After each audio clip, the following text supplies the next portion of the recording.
This remarkably hot summer has produced a remarkable behavior among bees. They are swarming in the middle of this heat. The reason they're doing it is apparently because they're so hot that they feel crowded inside their hives, so they're sending out small swarms to try to create more space and more ventilation within the hive.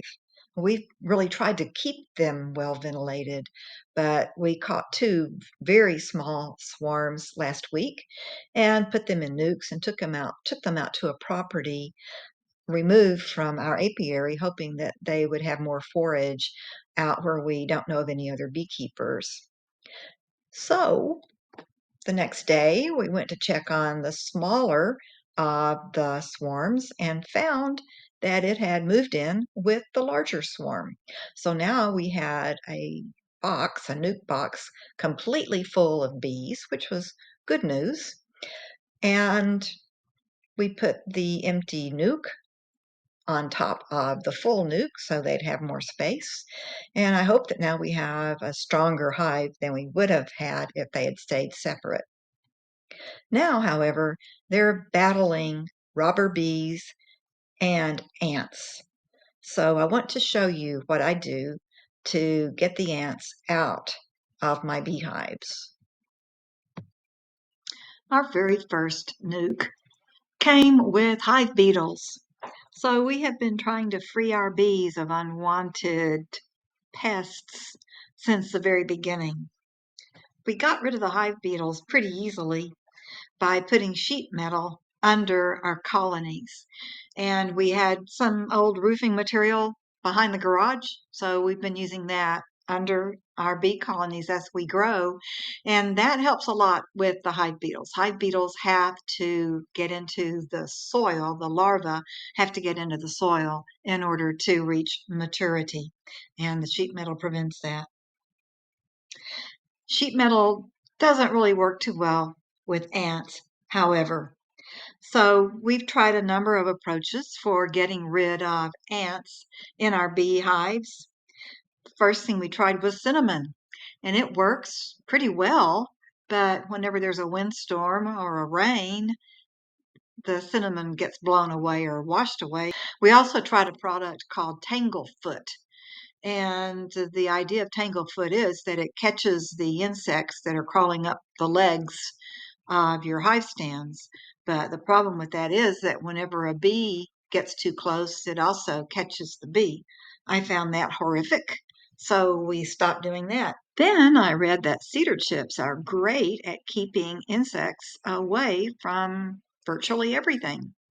So we spread cedar chips under our hives. They're very plentiful. Cedar chips are very plentiful in the Texas Hill Country, and we've been using them for years. They work really well.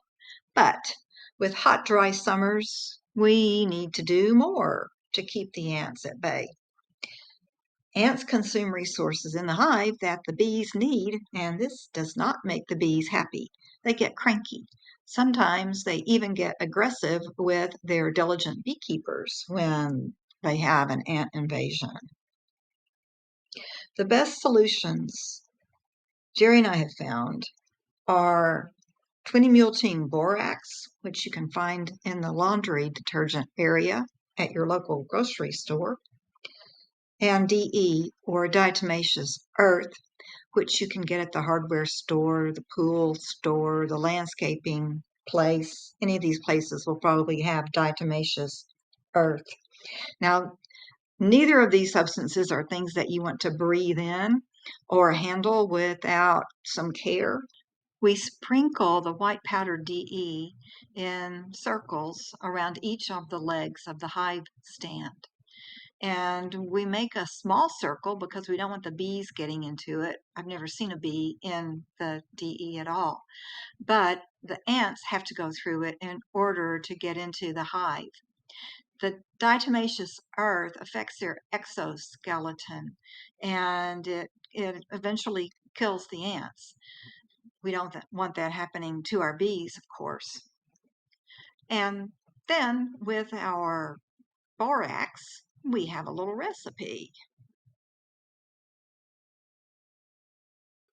Our borax recipe is very simple. 3 parts of the bait to 1 part of borax. So for example, 3 tablespoons of powdered sugar to 1 tablespoon of borax if you're attracting sugar ants, sweet ants, and 3 tablespoons of peanut butter to 1 tablespoon of borax if you're going for fire ants.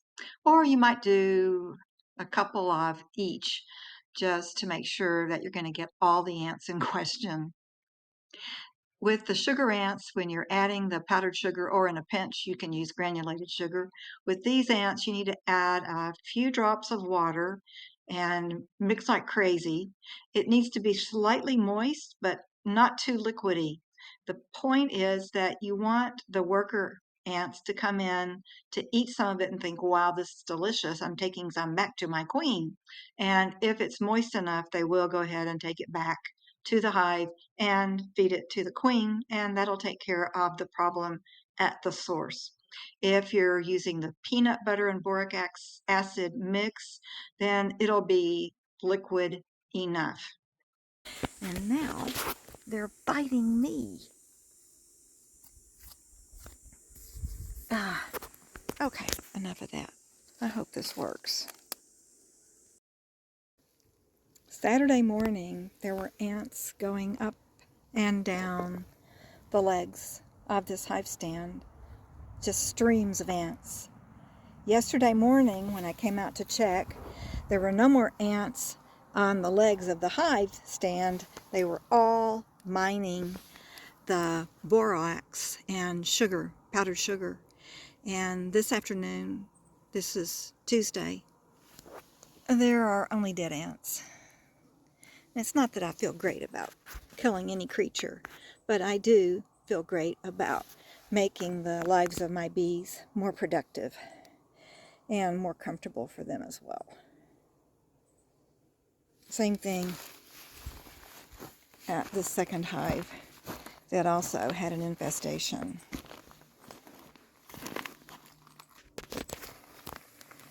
I used the water bottle for the first hive because it's easier to see what's going on inside. Let's just peek in here. And what was a pretty liquid solution is now solidified, and there are a few dead ants in it. So if we need to do another treatment with this, maybe on a different hive, I would need to just remake it. But it's so simple and quick and easy to do. Let's end this video back where we started with our double swarm and the double nuke on top of the hill, virtually in the middle of nowhere. Well, it looks like the ants are using several of these legs as their access points to get into the hive for the sugar water that's inside up there in the attic. So I'm going to also put some diatomaceous earth on the ground at each of the points where the ants are encountering the legs. Yes, I think we've got some formidable little guard bees in there, because sometimes the robbers will fly in and then they fly right back out.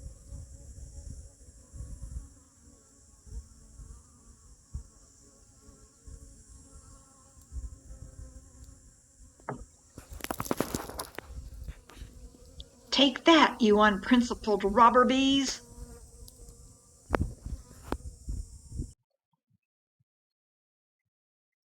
For this nuke, I brought a pickle jar with peanut butter / borax and an additional little plastic tub with powdered sugar / borax. So after seeing the success that we had at the home apiary with this approach, I'm pretty sure that the ants will be no more of a problem within a couple of days. And I just want to close with something that I hope will make you smile.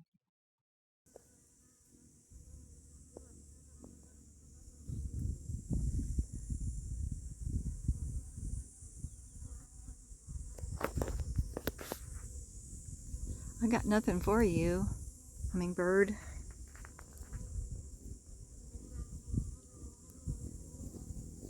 What are y'all? What are you? Oh, you want to eat some ants? Maybe? That would be a welcome thing. You just come on and help yourself. Yeah, come eat the ants.